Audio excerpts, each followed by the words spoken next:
प्यारे बच्चों, सुप्रभातम। आज हम सभी एक नया टॉपिक कवर करने वाले हैं। टॉपिक का नाम है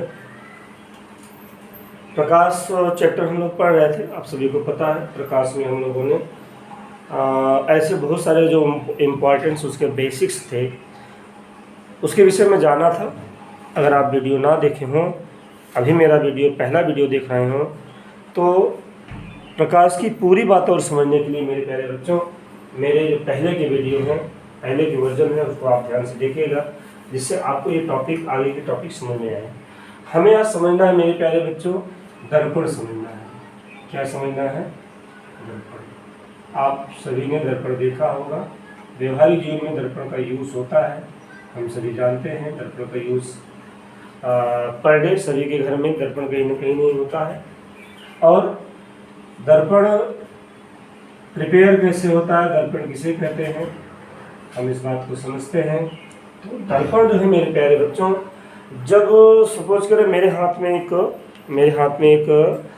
एक दर्पण है। दर्पण, ऐसा ही दर्पण आपने देखा होगा।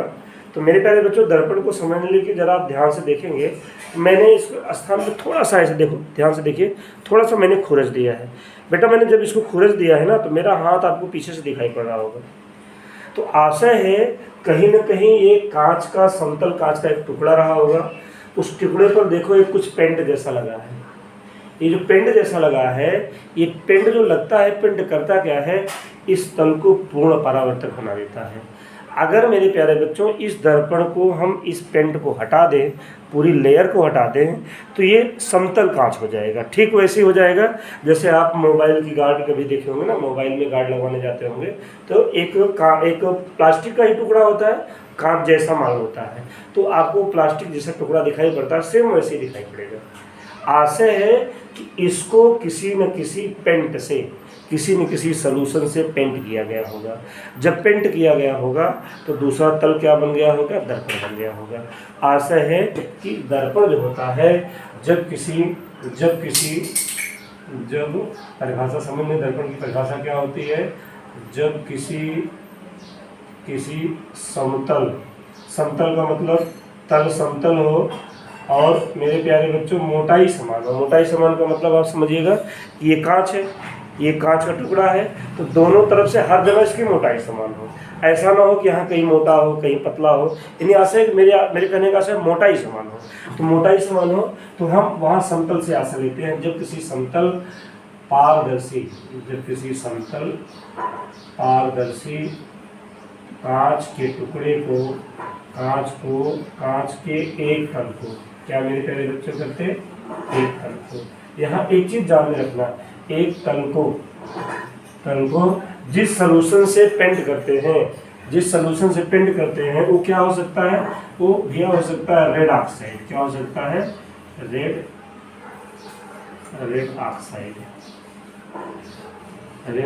ऑक्साइड, या क्या हो सकता है? ये सिल्वर नाइट्रेट का सलूशन भी आता है, या सिल्वर नाइट्रेट में कुछ और मिलाते हैं, हम उसकी चर्चा बाद में करेंगे। सिल्वर नाइट्रेट के विलयन से पेंट करते हैं। पेंट को मेरे प्यारे बच्चों सिद्ध भाषा में पेंट नहीं है, एक कलई बोलते हैं, मतलब कई परत लगाते हैं। क्या करते हैं? पेंट करते हैं। तो पेंट करते हैं तो दूसरा तल क्या होता है? तो जो दूसरा तल होता है भैया, वो क्या होता है? प्रकाश का पूर्ण परावर्तक तल बन जाता है। क्या बन जाता है? दूसरा जो तल होता है पूर्ण, क्या बन जाता है? पूर्ण परावर्तक तल बन जाता है। ऐसी दूसरे तल को क्या करते हैं? जिसे प्यारे बच्चों, जिसे दर्पण कहते हैं। जिसे क्या कहते हैं? दर्पण कहते हैं।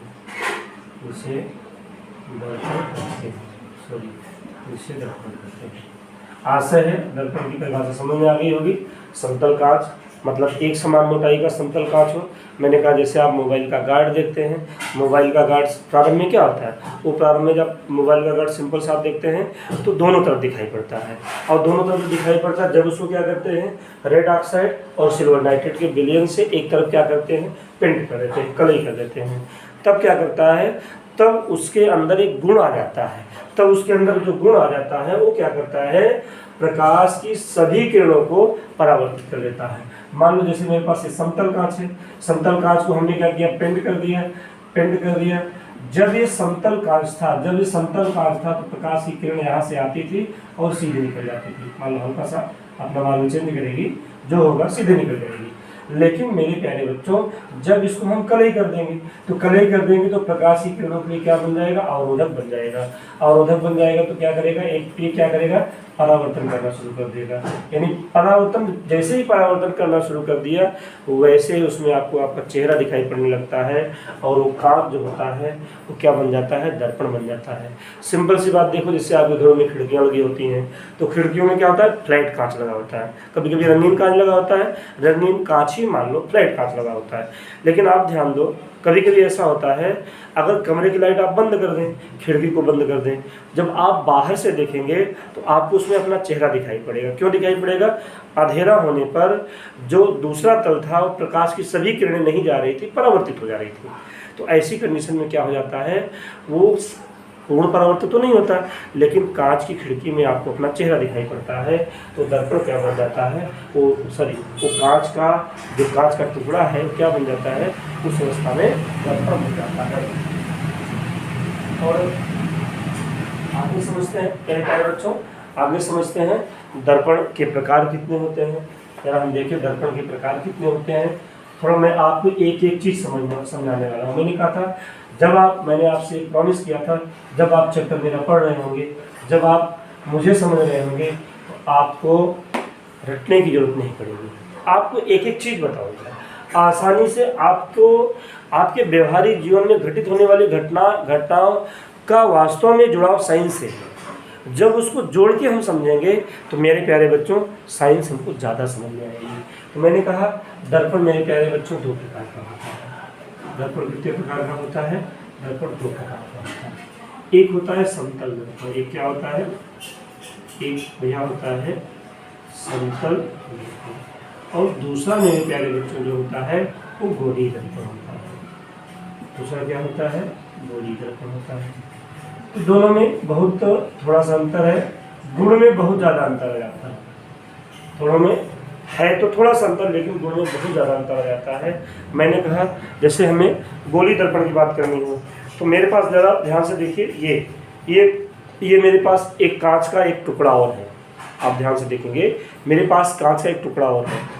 ये टुकड़ा क्या है, एक तरफ उभरा हुआ है, एक तरफ धंसा हुआ है। इसका मतलब ये किसी गोले का हिस्सा है। किस गोले का हिस्सा, जैसे मान लो मेरे पास ये गोला है, एक बॉल है, एक कांच की बॉल है, यहाँ तक तो मेरे पास उपलब्ध नहीं। आप ध्यान करिएगा, ये जो पेंट हुआ है, जो रंगीन कलर में है, आप इसको भी ऐसा ही अपने दिमाग में मानिएगा। मान लो मेरे पास एक कांच की बॉल है, और कांच की बॉल से हमने एक छोटा सा टुकड़ा निकाल दिया, छोटा सा टुकड़ा निकाल दिया, तो आपको क्या दिखाई पड़ेगा, आप एक गोली कांच दिखाई पड़ेगा।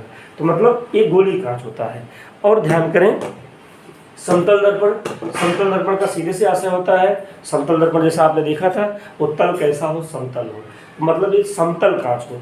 यानी समतल दर्पण में क्या होता है बेटा, जो तल होता है, ये दोनों तल समतल होते हैं। क्या होते हैं, दोनों तल क्या होते हैं मेरे प्यारे बच्चों, समतल होते हैं। दोनों तल समतल होते हैं। दोनों तल समतल होने का मतलब होता है कि ये जैसे कांच का टुकड़ा है, कोई कांच का टुकड़ा हो, ये तल भी समतल हो और ये तल भी समतल हो। ऐसा नहीं दूसरा तल मोटा हो, एक तरफ ऐसा एक तरफ ऐसा हो जाए, ऐसा ना हो। दोनों तल समतल होते हैं। समतल दर्पण के विषय में कैसे प्रतिबिंब बनता है मैं थोड़ी देर बाद बता रहा हूँ। थोड़ा मेरे पास प्यारे बच्चों में गोली दर्पण को समझते हैं। गोली दर्पण का मतलब होता है, मैंने कहा गोली दर्पण वैसे दो प्रकार का होता है। कैसे दो प्रकार का होता है, एक बात समझते हैं। जैसे हम गोली दर्पण की बात कर रहे थे, जैसे मेरे पास एक कांच का छोटा सा टुकड़ा है, एक बड़ा सा टुकड़ा मैंने लिया, मैं आपको दिखा रहा हूँ। जैसे मेरे पास एक कांच का एक बड़ा सा टुकड़ा है, तो ध्यान करें, तो इसमें जब कांच का तल गोली हो, गोली गोली होगा तो एक तरफ क्या होगा, धंसा हुआ होगा, और एक तरफ क्या होगा, उभरा हुआ होगा। तो ध्यान करिए, मैं इस तरफ भी पेंट कर सकता हूँ, इस तरफ पेंट करूँगा, ये तल क्या होगा, दर्पण का काम करेगा। अगर मैंने इधर पेंट किया तो ये तल क्या करेगा, तो ये तल दर्पण का काम करेगा। यहाँ पर जो गोली दर्पण होता है मेरे प्यारे बच्चों, दो प्रकार का होता है। एक होता है, हिंदी में इसको क्या बोलते हैं, अवतल बोलते हैं। अवतल, अवतल, अव का मतलब अव का आशय मेरे प्यारे बच्चों होता है धंसा हुआ। एक और क्या होता है, अवतल दर्पण होता है। और दूसरा क्या होता है, दूसरा होता है उत्तल दर्पण। दूसरा क्या होता है, दूसरा होता है उत्तल दर्पण। अब दोनों का आशय आप समझ लीजिए, दोनों का आशय आप समझ लीजिए। हम दोनों का आशय समझते हैं कि अवतल का मतलब होता है जब क्या हो, मैं परिभाषा लिख नहीं रहा हूँ लेकिन एक एक बात आप समझिएगा। अवतल का मतलब होता है जब ये गोली कांच, मान लो ये गोली कांच है, तो गोली कांच का एक छोटा सा आपके पास टुकड़ा है। जैसे मान लो कांच की छोटी सी कटोरी है आपको, तो अवतल जब इसके उभरे हुए तल को, हमने कहा जब कोई गोली कांच होता है तो गोली कांच में तल दो प्रकार का होता है। एक अवतल होता है, अवतल का मतलब धंसा हुआ तल। एक होता है उत माने उभरा, उत माने क्या होता है, उभरा। एक होता है अवतल, अवतल का मतलब धंसा हुआ तल। एक होता है उत्तल, उत का मतलब उभरा हुआ तल। ये क्या है, उभरा हुआ तल है। ये क्या है, अवतल है। और ध्यान करिए, थोड़ा सा अपोजिट होगा। जब हम उत की तरफ पेंट करेंगे तो दर्पण किस तरफ होगा, अव की तरफ होगा। इसको अंग्रेजी में भी बोलते हैं, और अंग्रेजी में समझें, इसको बोलते हैं कॉनकेव मिरर। क्या बोलते हैं इसको मेरे प्यारे बच्चों को, बोलते हैं कॉनकेव मिरर। और इसको क्या बोलते हैं, कॉन्वेक्स मिरर। क्या बोलते हैं इसको मेरे प्यारे बच्चों, बोलते हैं कॉन्वेक्स मिरर, कॉन्वेक्स मिरर बोलते हैं।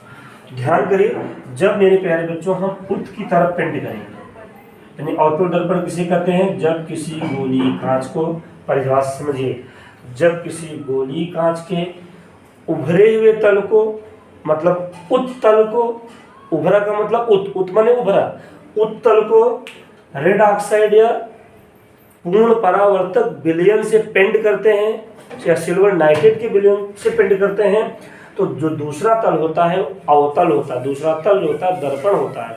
जो अव होता है वो दर्पण होता है। तो ये दर्पण क्या कहलाता है, अवतल दर्पण कहलाता है। तो मेरे हाथ में मेरे प्यारे बच्चों एक छोटा सा अवतल दर्पण है। ये देखो मेरे हाथ में एक छोटा सा अवतल दर्पण है। ये क्या हुआ, ये धंसा हुआ तल है। ये बहुत छोटा धंसा है। ध्यान करिए, अगर ये किसी न किसी गोले का हिस्सा होगा, अगर ये किसी गोले का हिस्सा होगा, बड़ा सा गोला बनाएगा। ये क्या करेगा, बड़ा सा गोला बनाएगा। तो ये तो उभरे हुए तल की तरफ देखो पेंट किया हुआ है। तो क्या हुआ, दूसरी तरफ अव वाला हिस्सा क्या है, दर्पण की तरफ। जरा ध्यान से देखिए, ये अव वाला हिस्सा दर्पण की तरफ है, तो ये क्या कराएगा, अवतल दर्पण कराएगा। जस्ट इसका उल्टा, जब हम क्या करते हैं मेरे प्यारे बच्चों, जब हम करते हैं, जब मान लो हम ऐसे 2D में दिखा रहे, ये दिखा रहे, ध्यान करिए, ये एक तल है किसी गोली कांच का। इसको आप 2D में समझिए, आप 3D में समझिएगा, आप इसको ऐसे समझिएगा, आप इसको ऐसे समझिएगा। ध्यान करिए, तो हम क्या करेंगे, जब मेरे प्यारे बच्चों हम भीतर की तरफ कलई करेंगे, जब हम क्या करेंगे, अवतल को पूर्ण परावर्तक सॉल्यूशन से क्या करेंगे, कलई करेंगे। तो जो उभरा हुआ तल होगा वो दर्पण होगा, जो उभरा हुआ तल होगा वो दर्पण होगा। तो ऐसी अवस्था में इस दर्पण को क्या बोलेंगे, उत्तल दर्पण होगी। तो ध्यान समझिए, क्या था, दर्पण दो प्रकार का, एक समतल दर्पण था। समतल दर्पण में क्या होता है, दोनों तल समतल होते हैं। मतलब दोनों तरफ का तल कैसा होता है, चाहे परावर्तक तल हो और चाहे जिधर हम कलई करते हैं, जिधर पेंट करते हैं उधर का तल हो, यानी ये समतल दर्पण का सिंबल ऐसे होता है। ये मान लो कोई कांच है, कांच का मतलब मेरे प्यारे बच्चों आप इसको ऐसे समझना, आप इसको ऐसे समझना, ये ऐसे कोई कांच का टुकड़ा है। तो अगर हमने इधर पेंट किया इधर दर्पण होगा, तो ये दोनों तल समतल होता है। तो समतल में क्या होता है, दोनों तल समतल होता है, और एक तरफ क्या होता है, एक तरफ पेंट होता है, तो दूसरा तल क्या होता है, दर्पण का कार्य करता है। तो इस अवस्था में ये दर्पण, ये मिरर क्या कहलाता है, ये मिरर मेरे प्यारे प्लेन मिरर, समतल को क्या बोलते हैं, प्लेन मिरर। इसको बोलते हैं समतल, दोनों तल समतल हो, दोनों तल सम हो, तो दोनों तल सम हो तो ऐसा दर्पण क्या कहलाता है, समतल दर्पण कहलाता है। और गोली दर्पण के दो भाग होते हैं। मैंने कहा अगर कोई कांच गोली है तो उसके दो तल होंगे। समतल में देखो, समतल में दो तल होते हैं लेकिन दोनों तल सेम होते हैं। लेकिन गोली कांच में जो दोनों तल होते हैं, दोनों तल होते हैं मेरे प्यारे बच्चों, अलग अलग होते हैं। एक उत होता है, एक अव होता है। जब हम क्या करेंगे, जब हम उत की तरफ पेंट करेंगे तो अव वाला दर्पण होगा, तो ऐसा दर्पण क्या कहलाएगा, अवतल दर्पण कहलाएगा। ऐसा दर्पण क्या कहलाएगा, कॉन्केव मिरर कहलाएगा। जब मेरे प्यारे बच्चों हम अव की तरफ पेंट करेंगे तो उत वाला हिस्सा होगा, मतलब बाहर वाला हिस्सा होगा, वो क्या कहलाएगा, वो आपका उत्तल दर्पण कहलाएगा। तो ऐसे समतल हम थोड़ा सा प्रतिबिंब को समझते हैं। अभी दर्पण द्वारा प्रतिबिंब कैसा बनता है, हम इस बात को समझने वाले हैं। तो थोड़ा सा मेरे प्यारे बच्चों, प्रतिबिंब इम्पॉर्टेंट है, इमेज इम्पॉर्टेंट है। परीक्षा में एक दो प्रश्न इमेज से बनते हैं, इस बात को हम समझेंगे। और समतल दर्पण के द्वारा कैसे प्रतिबिंब बनता है, इस बात को हम समझते हैं। तो हमें क्या समझना है, प्रतिबिंब क्या होता है। प्रतिबिंब यानी बिंब का प्रति, जो बिंब का क्या हो, प्रति हो, मतलब जो बिंब का प्रति का मतलब होता है कि जो कोई यंत्र, किसी प्रकार का यंत्र जो है बिंब का जो स्वरूप बनाए, बिंब का जो अलग से एक स्वरूप बनाए, वो क्या कहलाएगा, प्रतिबिंब कहलाएगा। क्या कहलाएगा, प्रतिबिंब कहलाएगा। बिंब का मतलब होता है ऑब्जेक्ट, प्रतिबिंब का मतलब होता है ऑब्जेक्ट जो चित्र बन रहा है, प्रतिबिंब। प्रतिबिंब को क्या बोलते हैं मेरे प्यारे बच्चों, आप जानते हैं, इमेज बोलते हैं। क्या बोलते हैं अंग्रेजी इसकी, क्या होती है, इमेज बोलते हैं। तो इमेज क्या होता है, इमेज का मतलब होता है बेटा, जब कोई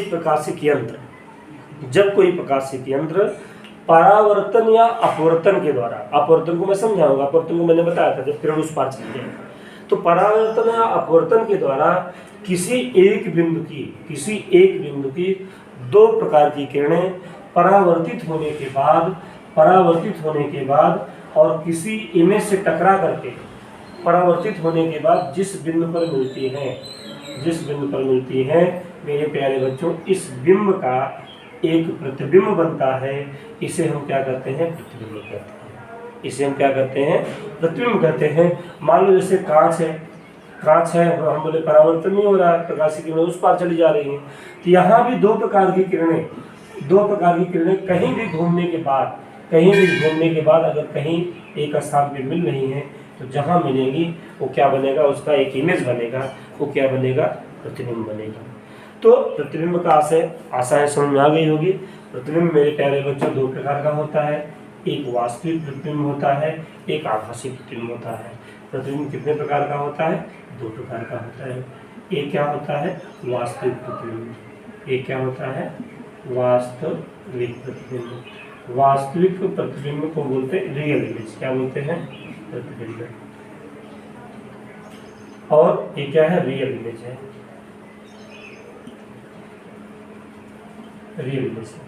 और दूसरे प्रकार का जो प्रतिबिंब होता है वो क्या होता है, आभासी होता है। क्या होता है, आभासी।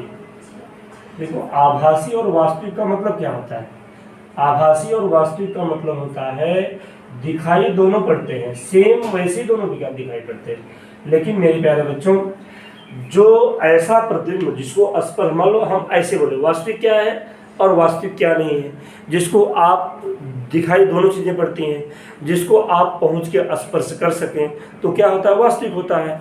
और जिसे आप पहुंचने पर स्पर्श ना कर सकें, पास आने पर दूर से दिखाई पड़ रही थी, पास जाने पर ना दिखाई पड़े, कुछ और चीज़ वहाँ दिखाई पड़े, तो क्या होता है, आभासी होता है। आभासी का मतलब होता है दिखाई पड़ता लेकिन होता नहीं। आभासी का मतलब है दिखाई पड़ता लेकिन होता नहीं। वास्तविक का मतलब होता है दिखाई भी पड़ता है, होता भी है, दिखाई भी पड़ता है, होता भी है। तो इसका एग्जाम्पल सीधे समझते हैं। जैसे आप कभी समझें, अब कभी हाईवे पर दोपहर में 4 व्हीलर या 2 व्हीलर से चल रहे हैं, तो पेड़ के नीचे आप देखते हैं कुछ पानी जैसा गिरा हुआ दिखाई पड़ता है। अगर आपने नहीं देखा होगा तो मेरे प्यारे बच्चों, अब कभी भी हाईवे या किसी सड़क पे गुजरिएगा, अगर गर्मी की दोपहरिया हो तो उस गर्मी के दोपहर में आप दूर देखेंगे तो पेड़, अगर वृक्ष है तो वृक्ष के नीचे आपको बहुत सारा पानी गिरा हुआ दिखाई पड़ेगा, लेकिन जब उस आप पेड़ के पास पहुंचेंगे तो सारा का सारा पानी गायब हो जाएगा। तो इसका मतलब वहाँ पानी दिखाई पड़ रहा था लेकिन था नहीं। ऐसा रेगिस्तानी एरिया में बहुत होता है, उसको बोलते हैं, आगे आप पढ़ेंगे मृगमरीचिका पढ़ेंगे। और लेकिन जो चीज़ें वास्तव में, कोई चीज़ अगर वास्तविक में है उसको हम स्पर्श कर सके तो वास्तविक है। तो वास्तविक प्रतिबिंब बनने के लिए क्या बनता है,